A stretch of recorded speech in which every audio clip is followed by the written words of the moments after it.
We navigate the modern world under the comforting assumption that the entire surface of the Earth is perfectly mapped and cataloged. Then you scroll across a digital anomaly, a vibrant street grid that abruptly glitches into a gray, pixelated block of restricted data. When you cross into that blind spot on foot at dawn, the digital error becomes a physical reality. You find miles of crumbling rooftops and sun-baked suburban streets completely devoid of life. Standing in the quiet, a psychological phenomenon called ruin lust takes over. It is the innate human compulsion to venture into fractured spaces and piece together the puzzle of the lives left behind. This location avoids the slow, predictable creep of natural decay. It is a community designed for 4,000 people that was wiped off the map with surgical, corporate precision.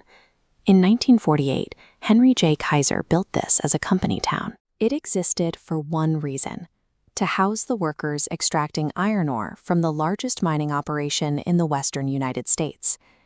By the early 1980s, the global steel market shifted. Cheaper foreign competition drove prices down, and the extraction operation became financially obsolete. This line chart shows the town's population holding steady for decades, followed by a near vertical drop. Because the residents owned no property titles, Kaiser Steel simply terminated every residential lease at once, forcing a mass evacuation. The speed of the exit left the town looking like the aftermath of a nuclear heat flash. Desks still sit in the schools, clothes hang in closets, and suburban homes remain frozen in the exact moment the community was ordered to leave. This sudden corporate eviction created a massive structural void.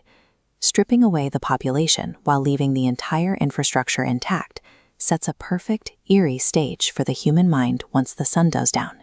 As daylight fades, we move inside the town's massive central hospital. The temperature drops, and the immense scale of the empty institution becomes oppressive. In the dark corridors, our flashlights catch the remnants of the facility's hasty closure. Discovering scattered, confidential patient records lying in the dust feels deeply voyeuristic and morbid. This environment triggers a cognitive reaction known as the information vacuum. When you isolate the human brain in the dark and deprive it of sensory data, it automatically invents its own context to fill the gaps.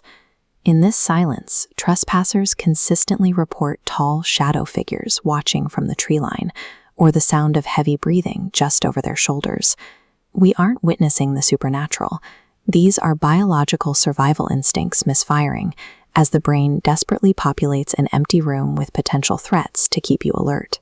Behind a rusted hospital door, we find broken two-way radios and peeling hazard symbols, signs of an occupancy that long outlived the original 1983 evacuation. When people encounter a heavily restricted area, they often assume an invisible danger is to blame, like the lingering radiation or chemical runoff that mandates permanent exclusion zones around coastal nuclear plants. The historical record reveals a different, documented truth. In the late 1980s, the corporation sold the heart of this property to the state, which repurposed the town into a privately run state prison. That penal experiment collapsed in a wave of violent riots. Blood was shed in these buildings, adding a documented layer of trauma to the location, before it was locked up and abandoned a second time. Recently, the property changed hands again, bought by a secretive tech company for $22 million. They are utilizing the empty city grid to conduct simulated real-world testing for autonomous surveillance drones. The mechanical hums and unseen watchers that terrify late-night hikers are very real. They are the classified motors of modern drone technology, operating legally within this geographic blind spot. Morning breaks over the desert, immediately stripping away the fear we felt in the dark. But as we conduct a final sweep, a distinct human-like shape appears in a second-story window, sliding quietly backward into the shadows. The figures we think we see in these windows aren't spirits. They are reflections of the systems that built, used, and then discarded this land. Macroeconomic shifts, a failed penal system, and a legal blind spot. This town was ghosted by industrial collapse, traumatized by a failing prison project, and is currently stalked by autonomous surveillance tools. If an entire city can be hidden behind a digital blur to protect corporate interests, what else is operating in the